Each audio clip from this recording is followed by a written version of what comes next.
le récent sommet d'Anchorage a été unanimement dépeint par les médias traditionnels comme un échec retentissant.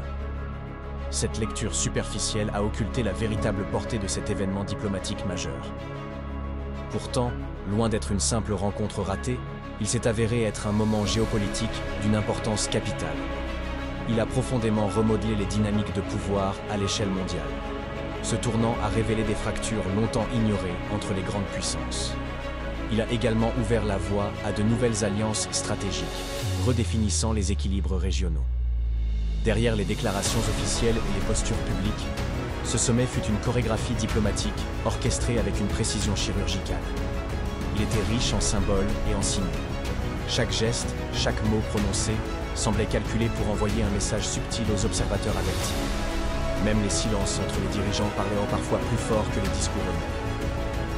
Loin d'une simple séance photo, cette rencontre a révélé des dynamiques cruciales concernant l'Ukraine et l'avenir de l'Europe.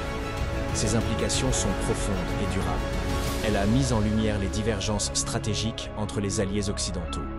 De plus, elle a souligné la nécessité d'une redéfinition des priorités sécuritaires sur le continent. Enfin, elle a renforcé le rôle de certains acteurs émergents dans la médiation des conflits régionaux. Notre analyse se propose de défier la narration occidentale dominante, celle qui a prévalu au cours des 2 dernières années. Nous allons décrypter les véritables enjeux d'Anchorage. Il s'agit de dépasser les apparences et de comprendre les logiques profondes qui ont guidé les acteurs en présence. Cette démarche implique une lecture critique des discours officiels et des silences stratégiques. En replaçant cet événement dans son contexte global, nous espérons offrir une perspective plus nuancée et éclairée. Le sommet d'Anchorage n'était pas une négociation classique, mais plutôt une mise en scène théâtrale. Chaque geste, chaque mot était calculé. Les protagonistes semblaient jouer un rôle destiné autant aux caméras qu'aux chancelleries. Cette dramaturgie diplomatique visait à affirmer des positions sans réellement chercher de compromis. En ce sens, Anchorage fut autant un spectacle qu'un signal adressé au reste du monde. Son objectif principal était d'envoyer des messages forts et univoques au monde entier. Ces signaux étaient destinés à des acteurs spécifiques. Ils visaient notamment à repositionner les rapports de force entre les grandes puissances. Certains messages étaient adressés aux alliés pour renforcer la cohésion stratégique, tandis que d'autres ciblaient les rivaux afin de marquer les lignes rouges. Cette communication codée traduisait une volonté de maîtrise narrative sur la scène internationale. Des actions symboliques ont marqué les esprits, comme le port d'un sweatshirt URSS par Lavrov. Ce geste signalait une nostalgie soviétique et une réaffirmation de puissance. Il a été perçu comme une provocation délibérée à l'égard des pays occidentaux.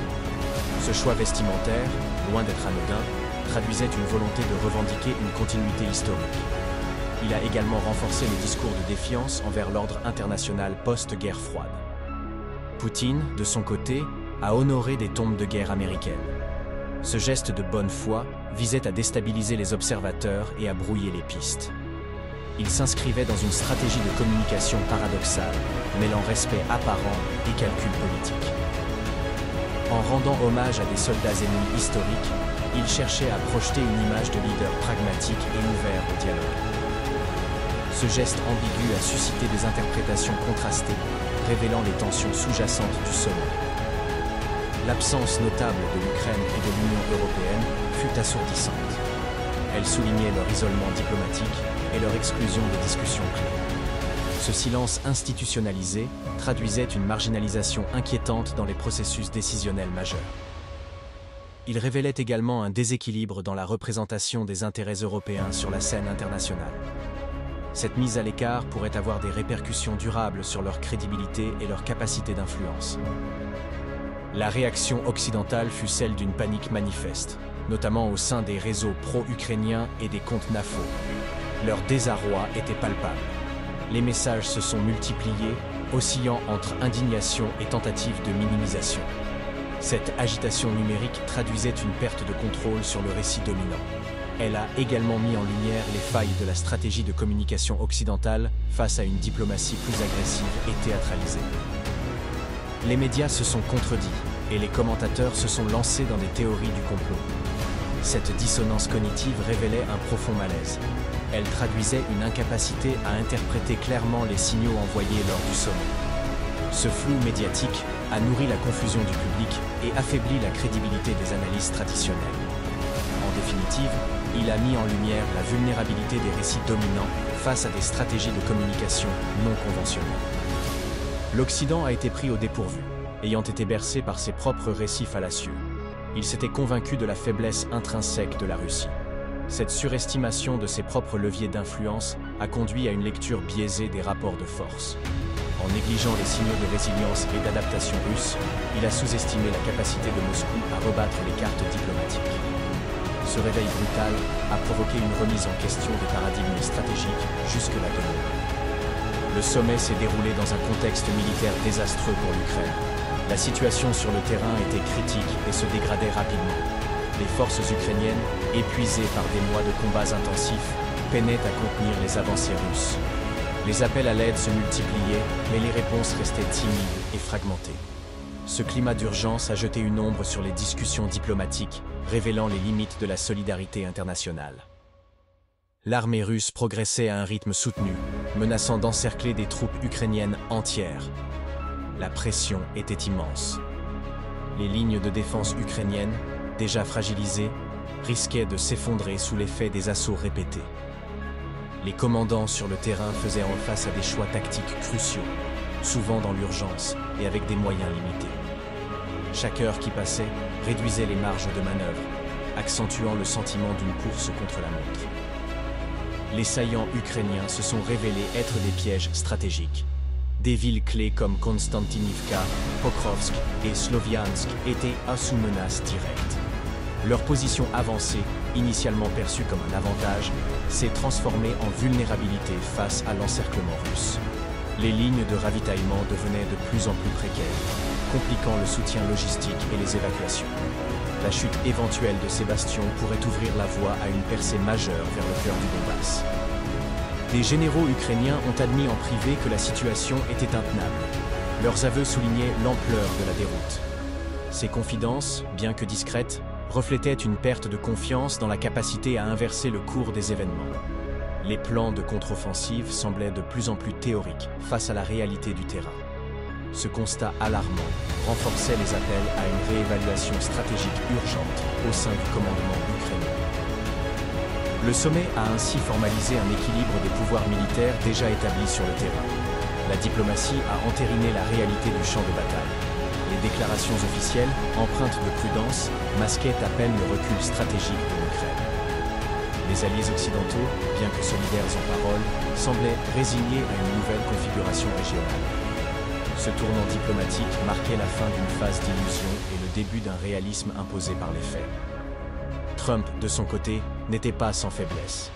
Il avait besoin d'une victoire diplomatique rapide avant les élections de mi-mandat de 2026. Son entourage multipliait les initiatives pour façonner une image de leader résolu sur la scène internationale.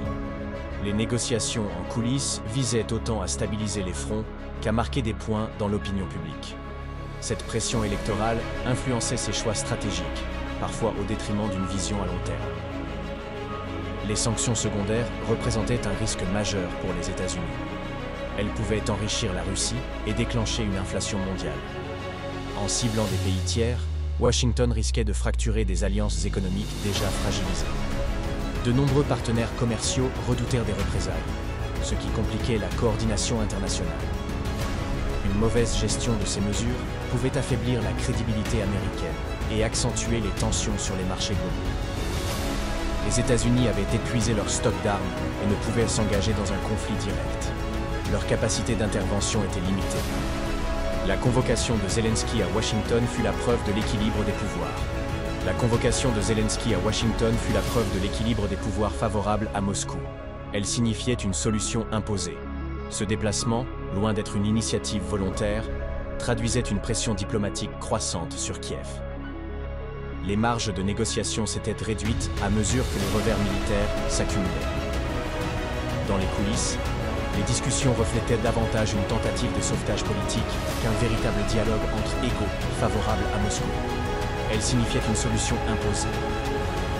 Le cœur des négociations à Anchorage était fondamentalement économique et non militaire. Les enjeux financiers primaient sur les considérations tactiques.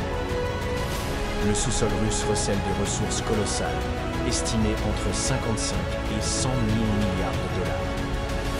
Elles sont essentielles pour l'avenir énergétique et industriel mondial. Pétrole, gaz, métaux rares et uranium y abondent, conférant à Moscou un levier stratégique considérable. Cette richesse souterraine attire convoitise et inquiétude, notamment dans un contexte de transition énergétique. À mesure que les tensions géopolitiques s'intensifient, le contrôle de ces ressources devient un enjeu central du nouvel ordre mondial. L'offre de Trump à Poutine était simple et directe. Le savoir-faire et la logistique américains en échange d'un accès privilégié aux ressources russes. Un exemple concret fut le décret autorisant le retour d'Exxon au projet gazier Sakhalin 1. Il fut signé le jour même du sommet, un signal clair. L'Europe, et l'Allemagne en particulier, fut la grande perdante de ce sommet.